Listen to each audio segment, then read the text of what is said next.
লাল লাল চমচম মিষ্টি। আজকে সেমাই দিয়ে লাল চমচম মিষ্টি বানিয়ে নিলাম। খুব সহজ রেসিপি। ঘরে কয়েকটা যদি উপকরণ থাকে তাহলে এখনই বানিয়ে নিন এই লাল চমচম মিষ্টি।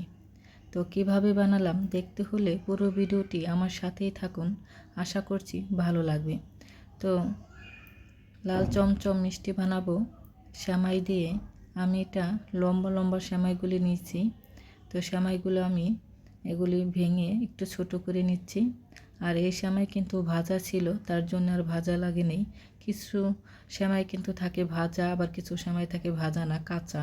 তো যদি কাঁচা থাকে হালকা একটু ভেজে নিতে পারেন, ঘ্রাণটা খুব ভালো লাগবে। তো আমি সেমাই নিয়ে নিছি। আর এখানে 2 চামচ কর্নফ্লাওয়ার নিচ্ছি, 1 চামচ আটা নিয়েছি। আপনারা আটা বা ময়দা যে কোনো একটা নিতে পারেন। তারপরে নারকেল কোড়া, স্বাদ মতন লবণ, আর সামান্য পরিমাণে বেকিং পাউডার নিয়েছি, সোডা না, সামান্য পরিমাণে। তারপর পানি দিয়ে একটু একটু করে মিশিয়ে নিচ্ছি। হাত দিয়ে ভালো করে চটকায় নিচ্ছি। এখন দিয়ে দেব চিনি। 2 চামচ চিনি দিয়ে দিলাম, আবারও মেশাচ্ছি। এখন দিয়ে দেব 1 চামচ দই। দইটা অপশনাল, কাছে ছিল, না দিলেও হবে। তো এখন আমি চমচম মিষ্টির শেপগুলো দিয়ে নেব এক এক করে।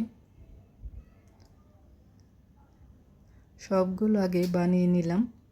তারপর আমি যে অল্প কিছু সেমাই রেখেছিলাম বাটির মধ্যে, সেই সেমার মধ্যেই এখন আমি কোট করে নেব।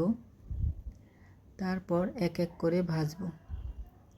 তেলটা হালকা গরম আসছে, আবারও কোট করে নিচ্ছি। চুলাটা মিডিয়াম টু লোতে রেখেই ভাজতে হবে। হালকা লাল করে ভেজে নেব। এটা আমি শুকনো লাল চমচম মিষ্টি বানাবো। এই মিষ্টিটাই কিন্তু ভেজানো যাবে। যদি মিষ্টি শিরা বানিয়ে, এই মিষ্টি তো ভাজাই হলো, এই ভাজা মিষ্টিটাই মিষ্টি শিরার মধ্যে ভিজিয়ে কিছুক্ষণ রেখে দিলেই ভেজা লাল চমচম মিষ্টি হবে। তো আমি মিষ্টি শিরায় ভিজাবো না, আমি শুকনো লাল চমচম মিষ্টি খাবো। এটাও খেতে কিন্তু দারুণ লাগে। আবার ভিজিয়ে, মিষ্টি শিরা ভিজিয়ে সেটাও খেতে ভালো লাগে। আমি আরেকটা কোনো ভিডিওতে এই মিষ্টিটা শিরার মধ্যে ভিজিয়ে রেসিপি দেখাবো। আজকে এভাবেই দেখালাম। তো ভিডিওটি যদি ভালো লাগে লাইক কমেন্ট করবেন, শেয়ার করবেন। আমার ফেসবুক পেজটা সবাই ফলো দেবেন। প্লিজ সবাই আমার ভিডিওগুলো শেয়ার করবেন।